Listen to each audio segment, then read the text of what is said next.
ఇదే ఇప్పుడు NSP canal Addanki branch canal 18వ మైల్ దగ్గర నుంచి ప్రకాశం జిల్లా స్టార్ట్ అవుతుంది అనమాట. ఇక్కడ నుంచి 35 కిలోమీటర్ల పొడవున కిందకి నీళ్ళు వెళ్ళాలి. దాదాపు 1,80,000 ఎకరాలకి నీళ్ళు ఇవ్వాలన్నమాట.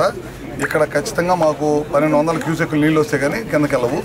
చాలా చోట్ల గడిచిన 5 సంవత్సరాల నుంచి షిల్ట్ రిమూవ్ చేయకపోవటం కానీ షటర్లు పెట్టకపోవటం వల్ల చాలా నీళ్ళు వేస్ట్ అయిపోతున్నాయి. వదిలిన చోట ఏమన్నా కాలువలు కట్ల బయటపోయి నీళ్ళు బయటకు వెళ్ళిపోతున్నాయి. షటర్లు లేని చోట నీళ్ళన్నీ కూడా వెళ్ళిపోయి ఒక మేజర్కే లాగేస్తున్నాయి అనమాట. దానికోసం ఇప్పుడు డిపార్ట్మెంట్ వాళ్ళని ఈఎల్ని డిఈల్ని అధికారులను అందరిని పిలిచి మీటింగ్ పెట్టుకున్నాం. ఇమీడియట్గా షిల్ట్ రిమూవ్ చేయమని చెప్పాం. ఇమీడియట్గా షటర్లు లేని చోట షటర్లు రెడీ చేపించి ఇమీడియట్గా ఈ వారంలో మొత్తం పెట్టేసి కాలువ పనులు పూర్తిగా చేయాలి. ప్రతి ఎకరాకు కూడా నీళ్ళు అందించాలని దానికోసమే ఈ కార్యక్రమం చేపట్టాం.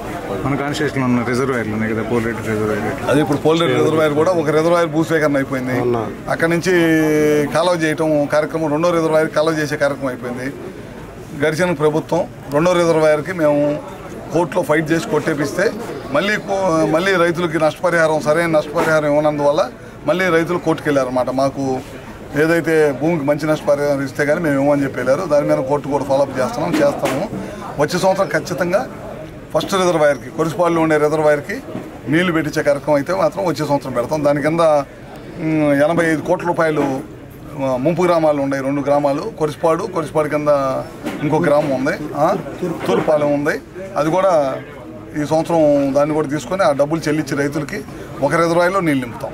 అట్లానే భవనాసి కూడా కొండ రాయబడింది అనమాట. కొండ రాయబడింది ఆపేసి వెళ్ళిపోయారు వరకు. దాన్ని కూడా రీఎస్టిమేట్ చేయమని చెప్పాను. తొందరలోనే దాన్ని కూడా స్టార్ట్ చేపిస్తాం. ముఖ్యంగా ఇప్పుడు ఏంటంటే ప్రస్తుతం గుళ్ళకమ్మ గేట్లు పెట్టలేకపోయారు, ఇరిగిపోతే. ఆ గేట్లు ఇప్పుడు 10 గేట్లు పెట్టాం, ఇంకా 2 గేట్లు పెట్టాలి. గేట్లు పెట్టి నీళ్ళు నింపాలి. నీళ్ళు నింపి అక్కడ ఉన్న 90,000 ఎకరాలకు నీళ్ళు అందించాలి. అదేవిధంగా సాగరాయి కట్టు కింద నీళ్లు తీసుకురావాలి. నీళ్లు ప్రతి ఎకరాకి నీళ్ళు అందించాలి. రైతులకు పంట పండించే కార్యక్రమం చేస్తాం ప్రస్తుతం. అది